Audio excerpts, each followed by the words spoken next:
Hello students, previous video में अपन ने plant और एनिमल सेल में डिफरेंस किया था, जिसको अपन ने एक टेबल बनाई थी, दोनों की कंपैरेटिवली स्टडी की थी। अपन ने बहुत अच्छे ढंग से अपन ने उस टॉपिक को क्लियर कर लिया था। उसके बाद में अपन सेल स्ट्रक्चर में चल रहे, तो सेल स्ट्रक्चर के अंदर अपन को सेल वॉल की स्ट्रक्चर स्टार्ट करनी थी कि सेल वॉल की स्ट्रक्चर से अपन आगे के अपने सेल की स्ट्रक्चर को कंटिन्यू करते हैं। मगर उस सेल वॉल को स्टार्ट करने से पहले मैं आज आपको एक अलग से टॉपिक पढ़ाने जा रहा हूँ, जो अपने सिलेबस के अंदर, अपनी बुक के अंदर कहीं पर भी वैसे मेन टॉपिक के रूप में मेंशन नहीं किया हुआ है, मगर फिर भी वो टॉपिक जो है वो एक ऐसा टॉपिक है जो हर जगह पर, हर टॉपिक के अंदर उस टॉपिक से रिलेटेड वर्ड्स जो है वो आते रहते हैं। ये वर्ड्स क्लियर करने जरूरी हैं अपन को, क्योंकि वरना बार बार में अपन को ये परेशान करेंगे इसका मीनिंग क्या है, इसका मीनिंग क्या है। ये 4-5 वर्ड ऐसे हैं जो आपस के अंदर मिलते जुलते हैं, सिमिलर से इनका प्रोनाउंसिएशन होता है, मगर डिफरेंस बहुत बड़ा होता है इन वर्ड्स के अंदर। और इनसे रिलेटेड कॉम्पिटिटिव एग्जामों के अंदर भी बहुत सारे छोटे छोटे क्वेश्चन पूछ जाते हैं। तो सेल स्ट्रक्चर को कंटिन्यू अपन कर रहे हैं। बीच के अंदर मैंने एक छोटा सा आपको ये टॉपिक बता रहा हूँ क्योंकि इम्पोर्टेंट है और पूरी साइकोलॉजी के अंदर बार बार इसमें से क्वेश्चन पूछे जाते हैं।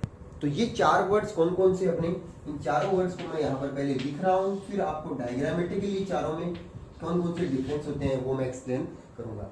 4 वर्ड में सबसे पहला वर्ड जो है वो है प्रोटोप्लास्ट।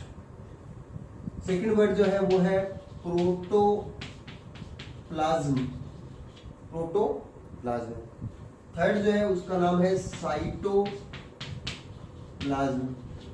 फोर्थ जो है उसका नेम है न्यूक्लियोप्लास्ट। प्रोटोप्लाज्म, साइटोप्लाज्म और न्यूक्लियोप्लाज्म। देखो यहाँ पर प्लास्ट है, यहाँ पर प्लाज्मा है, यहाँ पर भी प्लाज्मा है, यहाँ पर प्लाज्मा है, यहाँ पर प्लास्ट है, प्रोटोप्लास्ट है। अब चारों में क्या डिफरेंस होता है देखो। कंफ्यूजिंग करने वाले से वर्ड हैं, एक दूसरे में मिक्सअप से होते हैं, मगर चारों में डिफरेंस बहुत बड़ा होता है। और फिर कॉम्पिटिटिव एग्जामों में किस टाइप के क्वेश्चन पूछे जाते हैं वो भी अपन बात करेंगे। तो प्रोटोप्लास्ट क्या होता है, सबसे पहले इसकी बात करें। देखो, एक प्लांट सेल की स्ट्रक्चर मैंने आपको एक्सप्लेन की थी डायग्राम बना करके।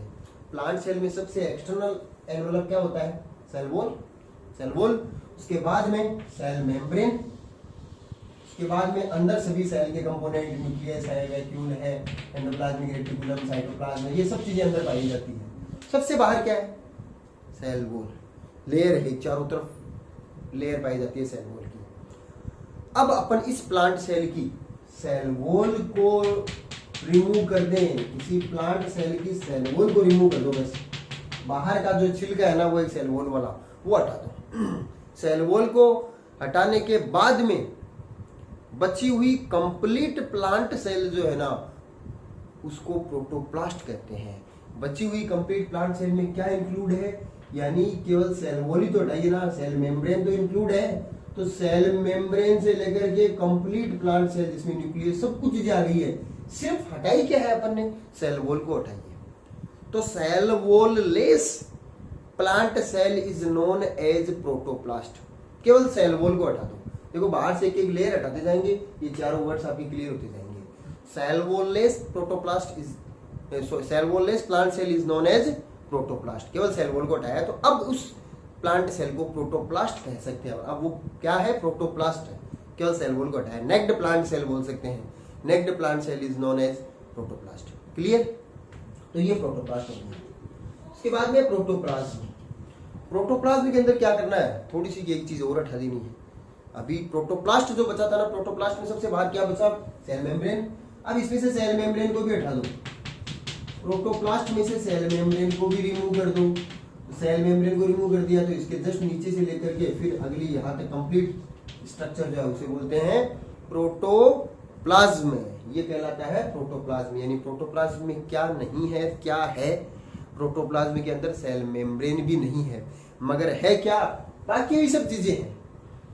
सेल वॉल तो पहले हट चुकी थी, सेल मेम्ब्रेन भी हटा दी ने, तो इसके बाद में जो कंप्लीट चीज जो बच रही ना, कंपोनेंट, सेल के सभी कंपोनेंट जिसमें साइटोप्लाज्म, न्यूक्लियस और ये सब चीजें, सेल ऑर्गेनेल्स सब शामिल हो गए। यानी प्रोटोप्लाज्म के अंदर सभी तो सेल ऑर्गेनेल्स है, साइटोप्लाज्म भी है, न्यूक्लियस भी है, सब चीजें इसके अंदर शामिल है। प्रोटोप्लाज्म के अंदर है क्या नहीं, सेल मेम्ब्रेन भी नहीं है। जब सेल मेम्ब्रेन नहीं है तो सेल वॉल तो उससे भी बाहर थी, वो तो पहले ही नहीं थी।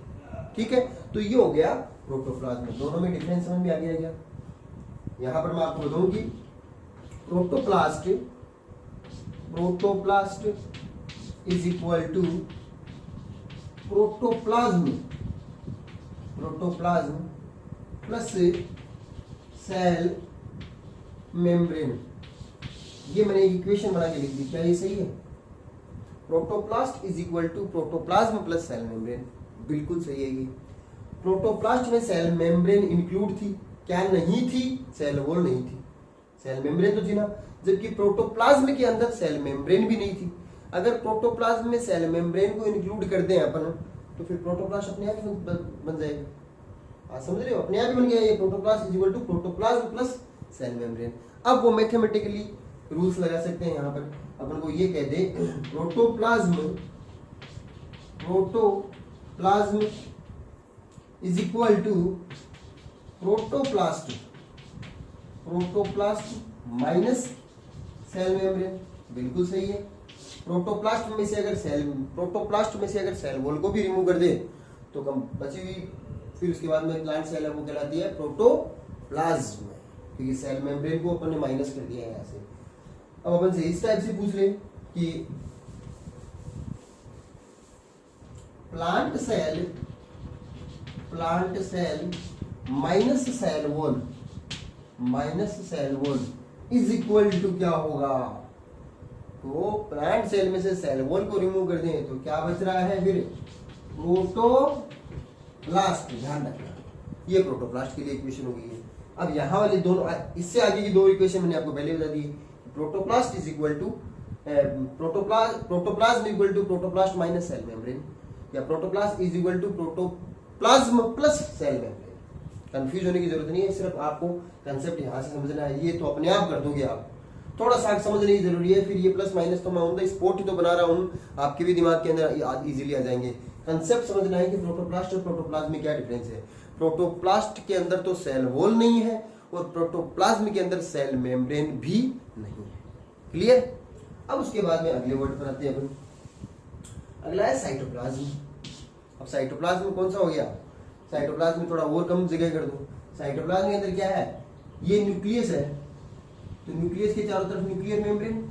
इस न्यूक्लियर मेम्ब्रेन अंदर वाली चीज छोड़नी है केवल, बाकी की सब चीज लेनी है। यानी न्यूक्लियर मेम्ब्रेन और सेल मेम्ब्रेन के बीच का जो ये प्लेस है ना, बीच की जो जगह है जहां पर एक फ्लूइड बना रहता है, सेल के अंदर फ्लूइड पाया जाता है, लिक्विड पाया जाता है, उसे बोलते हैं साइटोप्लाज्म। यानी ये वाला एरिया जो है ना केवल साइटोप्लाज्म।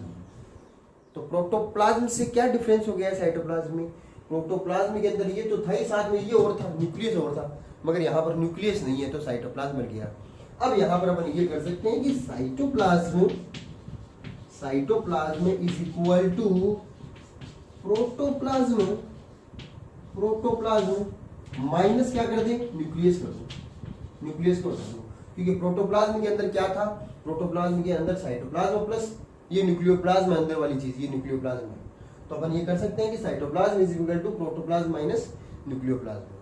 अब देखो फोर्थ है न्यूक्लियोप्लाज्म। न्यूक्लियोप्लाज्म कौन सी जगह होगी? न्यूक्लियस के अंदर की जो चीज है वो न्यूक्लियोप्लाज्म है, यानी यहाँ पर न्यूक्लियोप्लाज्म है। अब देखो ये भी कर सकते हैं अपन, protoplasm is equal to cytoplasm plus nucleoplasm. क्या ये बात सही है क्या?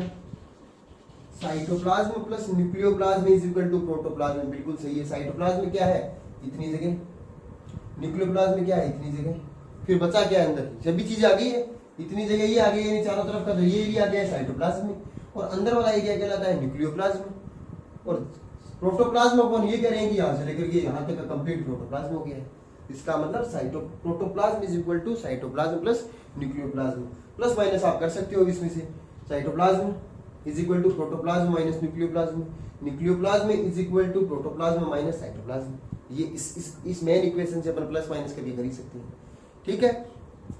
अब डिफरेंस मेन क्या हो गया है कि न्यूक्लियोप्लाज्म में न्यूक्लियस के अंदर का स्ट्रक्चर, साइटोप्लाज्म में न्यूक्लियर मेम्ब्रेन और सेल मेम्ब्रेन के बीच की स्ट्रक्चर, प्रोटोप्लाज्म जो है उसमें सेल मेम्ब्रेन नहीं है, बाकी न्यूक्लियोप्लाज्म साइटोप्लाज्म दोनों हो गए हैं, और प्रोटोप्लास्ट के अंदर सेल मेम्ब्रेन भी इंक्लूडेड है, बाहर की सेल वॉल जो है वो नहीं है।